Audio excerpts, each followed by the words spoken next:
ఎలాంటి సంస్కరణలు రావాలి? సో ప్రస్తుతం పరకామణి లెక్కింపు పారదర్శకంగా జరుగుతోందా? పారదర్శకంగా జరగకపోతే టీటీడీ బోర్డే బాధ్యత తీసుకోవాలా? ఎందుకు హైకోర్టు పరకామణి విషయంలో ఇలాంటి సూచనలు చేయాల్సినటువంటి పరిస్థితి వచ్చింది? సో సమగ్రమైనటువంటి నివేదిక రెడీ చేయమంది.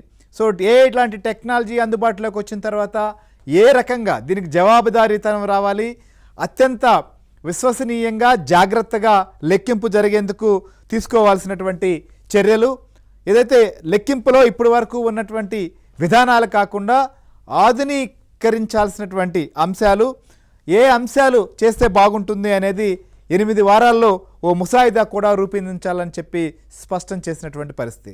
సో మనం చూస్తున్నాం, ఆ కలియుగ ప్రత్యక్ష దైవమైనటువంటి వెంకన్న స్వామి లభించేటువంటి అనేక రకాలైనటువంటి కానుకలు, ముడుపులు, వీటన్నిటినీ కూడా ఆలయంలో ఉన్నటువంటి పరకామణిలో లెక్కింపు చేస్తూ ఉంటారు. ఈ లెక్కింపు సందర్భంగా అటు ఉద్యోగులు కావచ్చు, లేదా కొన్ని మఠాల్లో కానీ ఇతరత్ర పనిచేసేటువంటి అవుట్సోర్సింగ్ స్టాఫ్, అలానే భక్తులను కూడా ఇందులో ఇన్వాల్వ్ చేస్తారు ఇప్పటి వరకు. అయితే ఇది ఒక అనాదిగా జరుగుతున్నటువంటి సాంప్రదాయం. ఆ రకంగా లెక్కిస్తూ వస్తూ ఉన్నారు. స్వామివారికి పెరిగేటువంటి ఆదాయానికి అనుగుణంగా లెక్కించేటువంటి వారి సంఖ్యను కూడా పెంచుకుంటూ వస్తున్నటువంటి పరిస్థితులు మనం చూస్తూ ఉన్నాం. అయితే పరకామణిలోనే దొంగతనం జరగడం, దీనికి సంబంధించినటువంటి ఆధారాలతో సహా పట్టుబడ్డ తర్వాత విజిలెన్స్ దీనిపైన కేసు పెట్టడం, రవికుమార్ ఎవరైతే ఉన్నారో రవికుమార్ పైన కేసు నమోదైన తర్వాత మళ్ళీ ఆయనతో లోక్ అదాలత్లో రాజీ పడ్డం, ఇవన్నీ కూడా పెద్ద సంచలనంగా మారాయి. ప్రస్తుతం దీనిపైన హైకోర్టు విచారిస్తోంది. ఎందుకంటే తిరుపతికి సంబంధించినటువంటి శ్రీనివాస్ దీనిపైన కేసు దాఖలు చేసిన తర్వాత ఈ విచారణ అంతా ఒక్కొక్కటిగా వస్తూ ఉంది.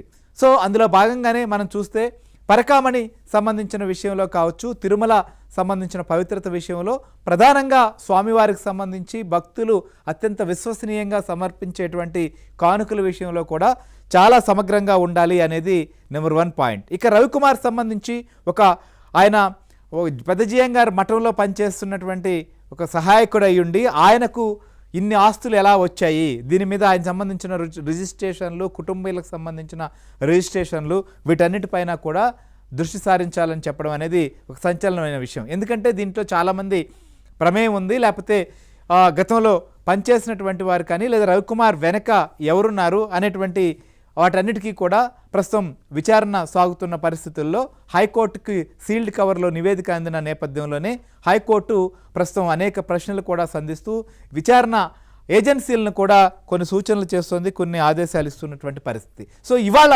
హైకోర్టు ఇచ్చినటువంటి ఆదేశాలు ఏంటి, హైకోర్టులో ఎలాంటి విచారణ జరిగింది? సో ఇంకొక వైపు ఇప్పటి వరకు తిరుమల దేవస్థానానికి సంబంధించినటువంటి పరకామణి లెక్కింపు ఎలా సాగుతోంది?